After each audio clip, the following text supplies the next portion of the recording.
বড়ই দায় বিশালদেহী এই গরুটিকে। ৬ ফুট উচ্চতার এই গরুটি স্থানীয়ভাবে পরিচিত নন্দীগ্রামের ডন নামে। গরুর নাম রাখছে আমার ছোট ভাই ডন হাউস করে। প্রত্যেকদিন খুব ভিড় হয় দেখার জন্য। এত বড় গরু এই অঞ্চলে, আমাদের অঞ্চলে হয়নি, দেখবার আসে সব। ডন আসলে এটা হচ্ছে একটা শখের বশে নাম রাখা হয়েছে।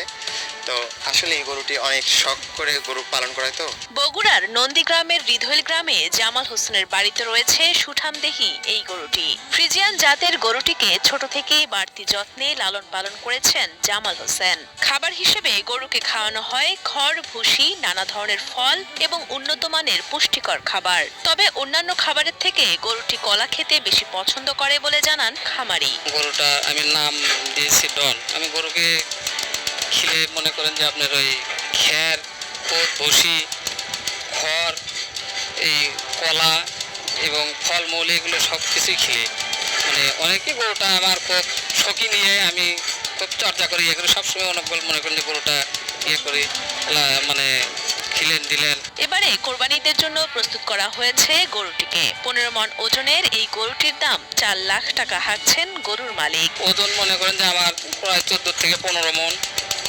দাম অনেকে বলতেছে আমার ৪ লক্ষ টাকার একটু বেচার মতো আমি ৪ লক্ষ টাকা হলে আমার গরুটা ছাড়বো এবং এর মধ্যে যদি কেউ কিছু বলতে পারে কমার সেটাও মানে ডিসকাউন্ট তার সাথে কথা হবে। ডন ছাড়াও জামাল হোসেনের খামারে রয়েছে মোট ২০টি গরু। ভবিষ্যতে খামারটি আরো বড় করার ইচ্ছা রয়েছে খামারি ও তার পরিবারের। সকালে ঘুম থেকে উঠে গরুকে গোসল করানো, খাওয়ানো, তারপরে আপনার খড় দেওয়া, অল টাইম থাকা, আমি তার সাথে হেল্প করি সবসময়। গরুটা অনেক ভালো, শান্ত, নাম আমরা ডন দিয়েছি। যদি এখান থেকে আমরা কিছু ভালো কিছু আর্ন করতে পারি সেক্ষেত্রে আমরা হচ্ছে আরও